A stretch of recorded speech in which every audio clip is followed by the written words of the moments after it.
Gjithçka nisi kështu. Nisi në kërkim të ajrit, të ujit, të tokës më të mirë. Dhe bashkë me to, në kërkim të zjarit më të mirë që do t'i gatuan të ato që t'jep uji, ajri, toka. Nisi kështu. Nisi me pyetjen, unë pse jam kështu? Pse jam ndryshe? Prej nga më buron kjo dëshirë për të ditur mbi gjithçka? Pse nuk mjaftohem me kaq sa kam? Që mund të ketë për te i këtij mali? Deri ku zgjatet vallë ky lumb? Sa i gjerë është deti?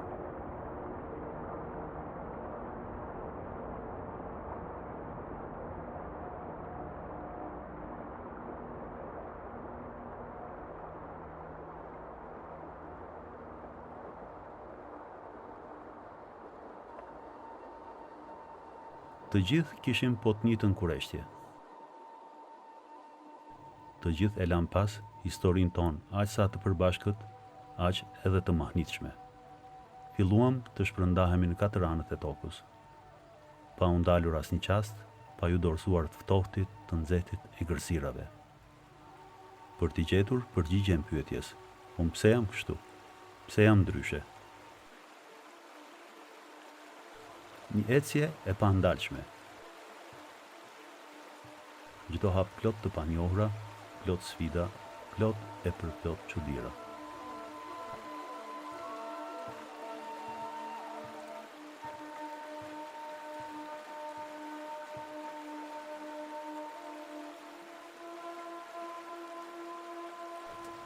Erdhi një ditë e u bindëm se ishim pjesë e natyrës.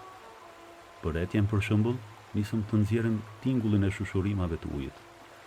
Për të thënë se po sulmohemi, u luritëm si një kaproll i vogël. Por e vetmja gjë që nuk na ndryshoi në 10 mijëra vite, që shprehja e syve kur dëgjuam zërin e një fëmije të sapo lindur. Në çdo gjë ndryshuam përveç syve. Po me këto sy, i ndoqëm sjelljet e mbretërve, mbretit të ujit, të tokës e atij të qiellit. Unë, ndryshe prej të tjerëve, atë të qiellit e dashurova, dhe fundin e krahëve të saj, i krahasova me majat e gishtave të mi. Me majat e gishtave e me butësinë e një puple preka natyrën.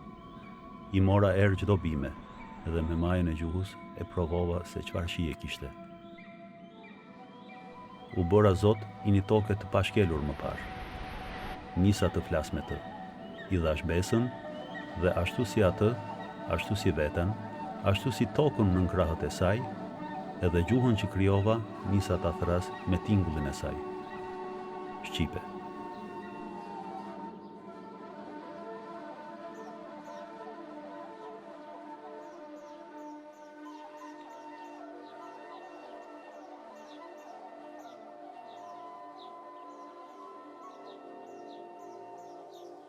Zbulimi më i rëndësishëm në historinë e njerëzimit janë padyshim kokrat e grurit.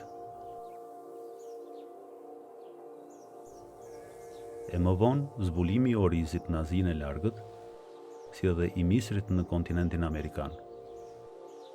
Pikërisht këto zbulime u bën shkak që njeriu pas miliona vitesh të heqë dorë nga zakoni i tij, të heqë dorë nga gjuetia dhe mbledhja e ushqimit e ta ndërpres udhëtimin duke u ndalur për herë të parë në historinë e tij. Imitoi kallinjtë e tyre dhe nisi të ndërtoi vendbanimet e para të përbashkëta. U bë bujk, zbuti kuajt, qend, derrat, dhit. Tashmë nuk kishte arsye për të menduar si më parë se ku do të shkonte për të ushqyer nesër.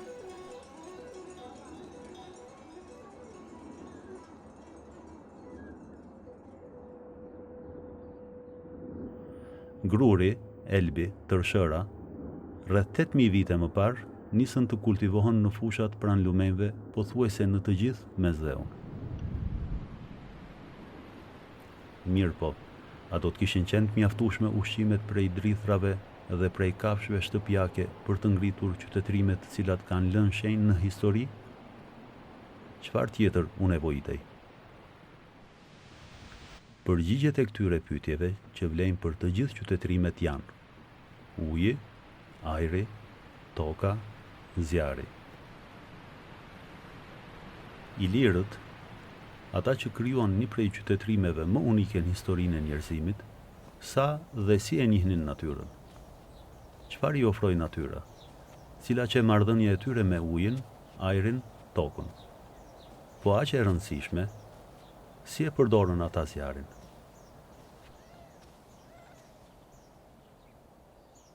Pse lindjen e patën të bukur, e çfarë ndodhi me ta më pas, që patën një pleqëri gati në mjerim?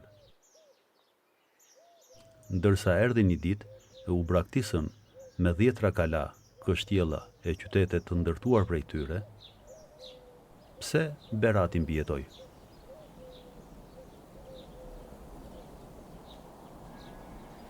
Pikërisht këtu ku ndodhen, çdo vjesht takoheshin dy fise për të dimruar.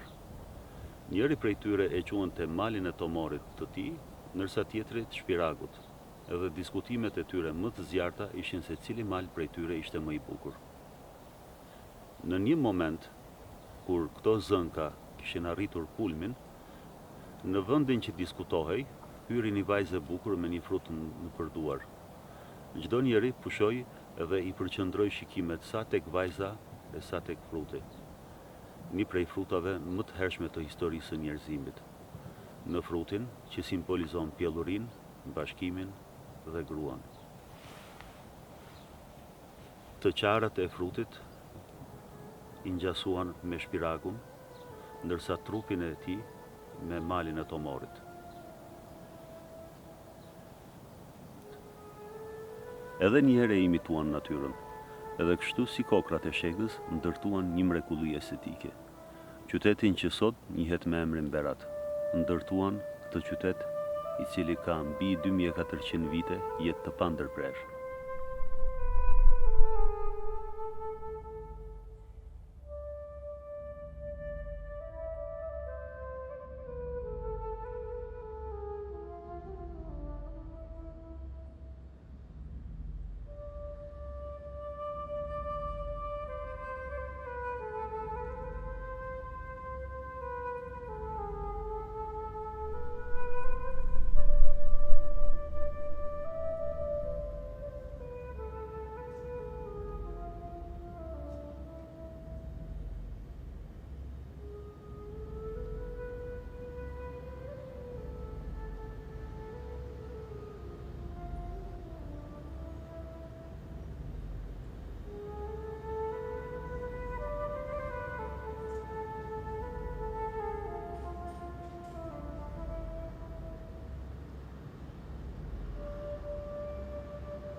Qëllimi im është duke u nisur nga Berati, pra nga një qytet të cilësuar si pasuri botërore, edhe i mbrojtur nga UNESCO, të nxjerrë në pah në të gjitha qytetet e vjetra të periudhës ilire, një pasuri të kyçur në tokë, atë të artit kulinarisë ilire.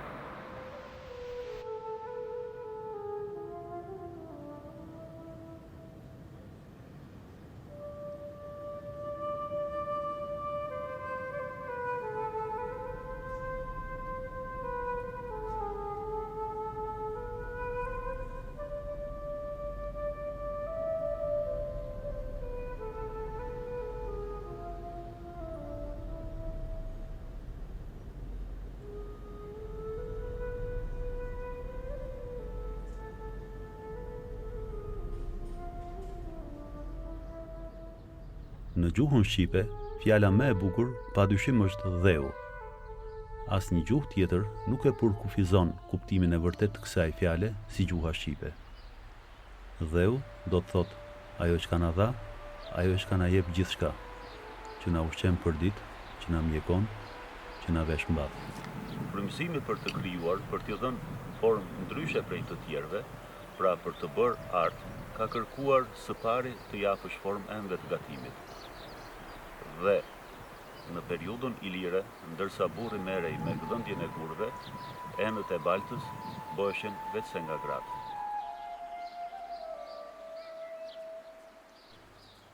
Çdo vit në muajin prill, prej thellësisë së tokës, merrej dheu i kuq. Bashkë me fijet e kashtës dhe leshin e lartë të dhive, bëhej një masë balte dhe i jipej forma e një tepsie. Kështu si kjo që po shihni.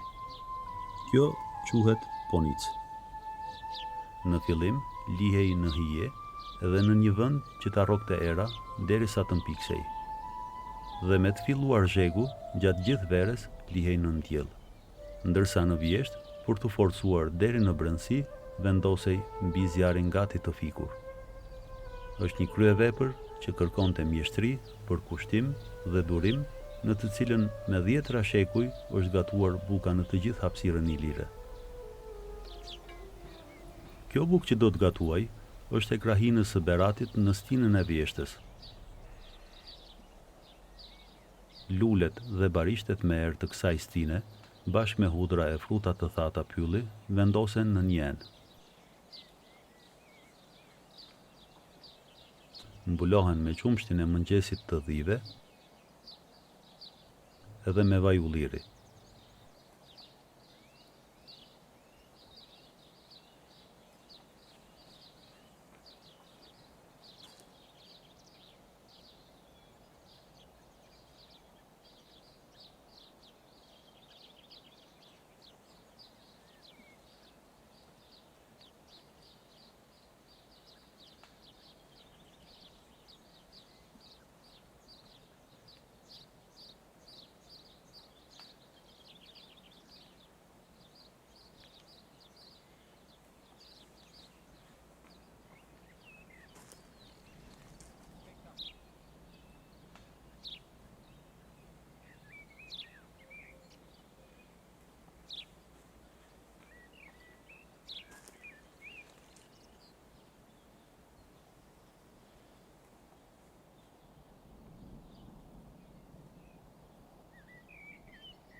Mjelli i grurit, elbit, tërshërës, bashkë me vajin e ullirit e qumshtin plot aromë, përzihen kështu.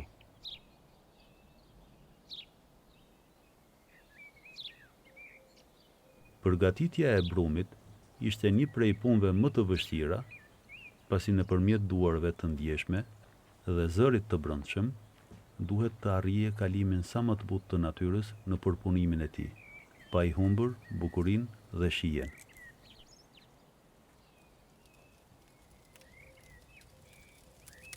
Një hollësi do me thënë se ilirët, periudhat më të lumtura dhe të begata, i patën kur bukën e gatuan njerëzit që kishin frymëzim dhe ashtu si buka që bonin, e përcollën edhe frymëzimin e tyre te çdo banor.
Vatra e zjarit për ilirët që pjesa më e rëndësishme e shtëpisë.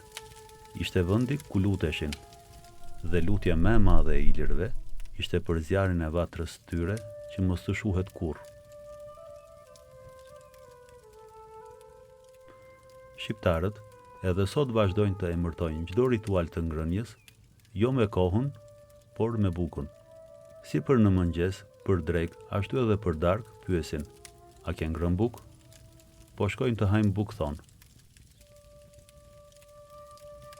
Përmendja e bukës për çdo vakt shpesh është përdorur me keqdashje si tregues i një varfërie të tejskajshme. Ky zë i gjithanshëm edhe i fortë me kalimin e shekujve ka krijuar një inferioritet që vazhdon ende të qëndrojë i rrënjosur te shqiptarët, ndërsa e vërteta është krejt ndryshe, e krejt e shenjtë. Shqiptarët, duke e përmendur bukën dhe duke e njësuar me ritualin jetik të njerëzit, shfaqin ende një kujtesë të harruar tashmë prej popujve të tjerë. Shqiptarët, duke e përmendur bukën, ruajnë mirënjohje ndaj natyrës që na i fali drithrat, ndaj kësaj dhurate që u bë zanafilla e gjithë qytetërimeve në botë. Magjat e asnjë populli nuk kanë ditur të gatuajnë aq mirë e aq shumë lloje të bukëve sa ato të ilirëve. Në 10 krahina, gjithë secila në përshtatje me natyrën, madje duke ndryshuar për çdo stin, bonin bukë të ndryshme.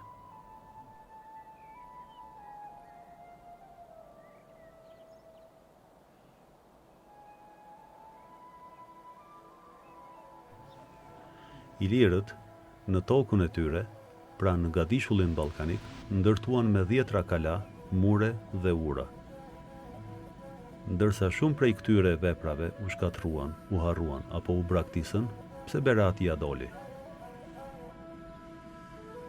Përgjigja është tereni, klima dhe bimësia që vazhdon të jetë i rrethuar ky qytet si mijëra vite më parë. Dhe natyrisht, sa mirë e kanë njohur e përdorur banorët e kësaj krahine këtë pasuri për ta shndruar në ushqim të përditshëm.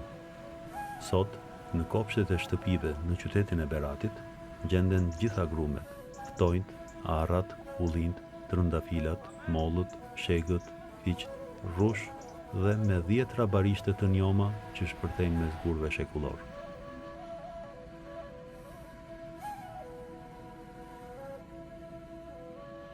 Të gjitha këto produkte janë tregues i një të vërtetë të pazbuluar deri më tash. Berati ndodhet mbi vijen më të lakmueshme, ndodhet mbi vijen ndarëse të ndikimit mesdhetar dhe atij kontinental të klimës, të tokës edhe të bimëve. Kjo është pikërisht arsyeja e një vjetërsie të tillë, mbushur plot art dhe jetë. Pra, gjithë ato qytete të ngritura mbi një ndikim, qoftë ky mesdhetar apo kontinental, erdhi një ditë dhe u braktisën prej banorëve të tyre.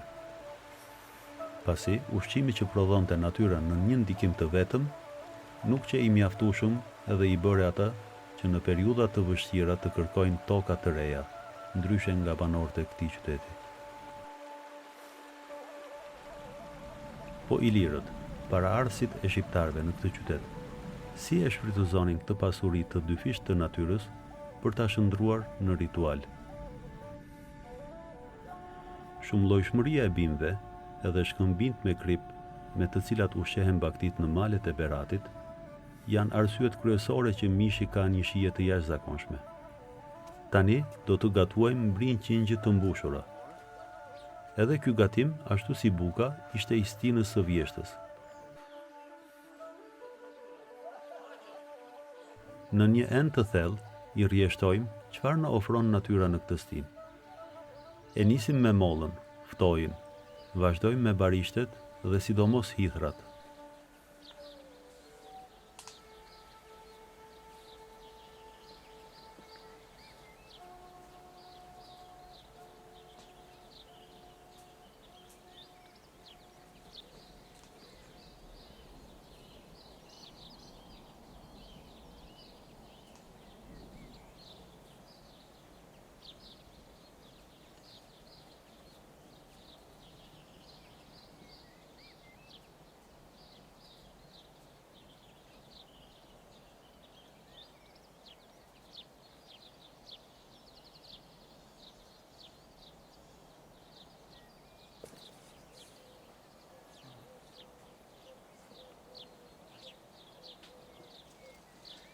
Edhe pas tyre, bajame, hudhra, ullin, arra, hiç të thatë, kumbulla, gjethe dafine, trëndafil tegër.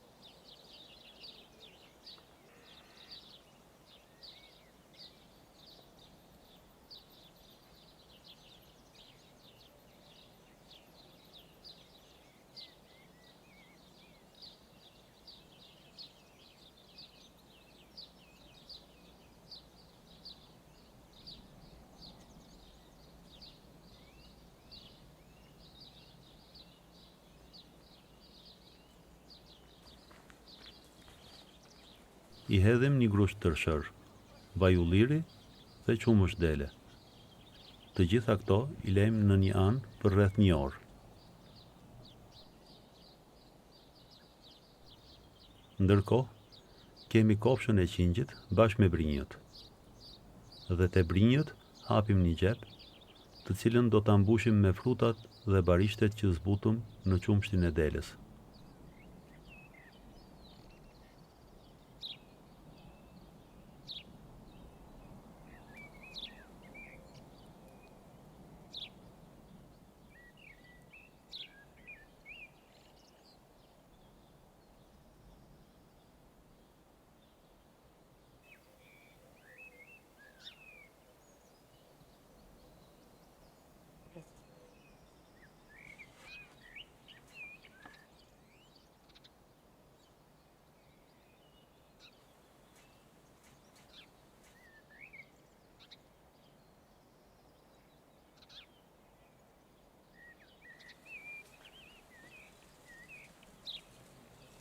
Më pas i vendosim një grusht me tërshër,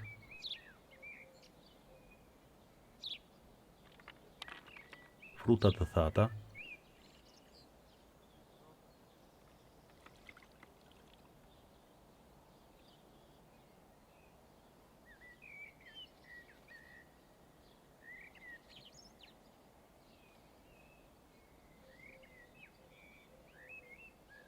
borzilok,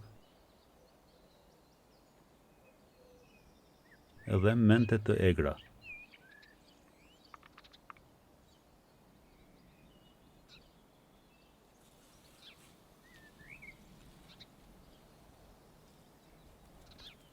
Sipër e lyejmë me mjaltë të shkrirë në vaj ulliri,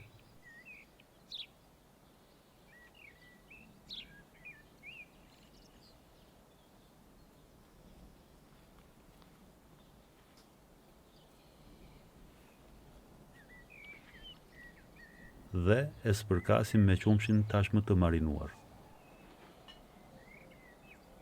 Ky gatim do rreth 3 orë të piqet me avullin e tij. Ashtu si për gatimin e bukës, ilirët edhe në gatimet e mishit nuk i janë larguar natyrës.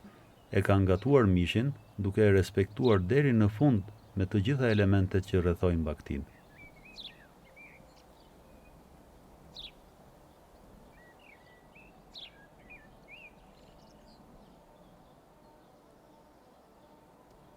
Ilirët, lindjen, fëmirin dhe rinin e tyre e jetuan në një paqe të papërsëritshme. Dihet që nuk patën asnjëherë lakmi zgjerimi, sepse jetonin në mesin e një toke plot begati. Kjo pasqyroi edhe në veçantinë e mënyrës së të ushqyerit. Ilirët përdornin mollzat e gishtave gjatë ngrënjes, e jo pllëmbët e duarve për të shklyer ushqimin.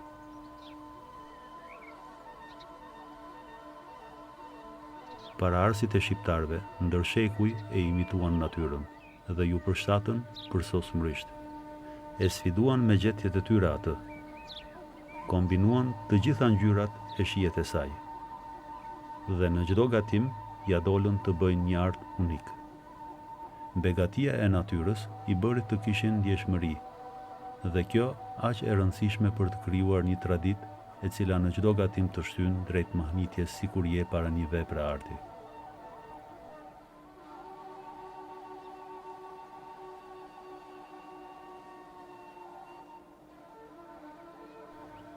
Mirënjohja e tyre ndaj natyrës ju shpërblye më së miri, duke mos lënë asnjë banor të këtij qytetërimi të uritur, të etur e të zbathur, ndryshe prej shumë popujve të tjerë që vdekjet nga uria i patën në masë.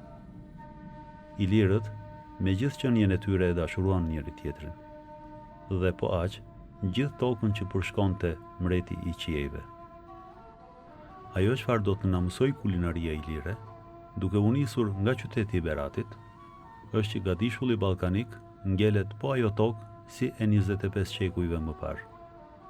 Vazhdon të jetë po aq natyrale, bujare dhe mikpritse. Do të na mësoj se natyra të ofron më të mirën kur zjarri ndizet për ta gatuar atë. Do të na mësoj të ndihemi sikur më parë plot lavdi për një qytetërim i cili më tepër u dha se sa u mori të tjerëve. Kulinaria ilire do të na mësoj se nën rënoja është duke fjetur një prej pasurive më të mëdha të njerëzimit, dhe ka ardhur koha tashmë ta zbulojmë së bashku këtë kujtesë të mrekullueshme.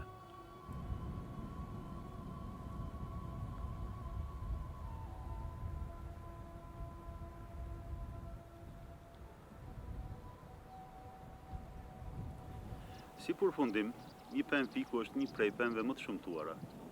Fruti i saj, ashtu si ulliri, molla, rrushi, shega, quhen të shenjta. Druri i pemës fikut nuk bën zjarr, degët po ashtu nuk përdoren.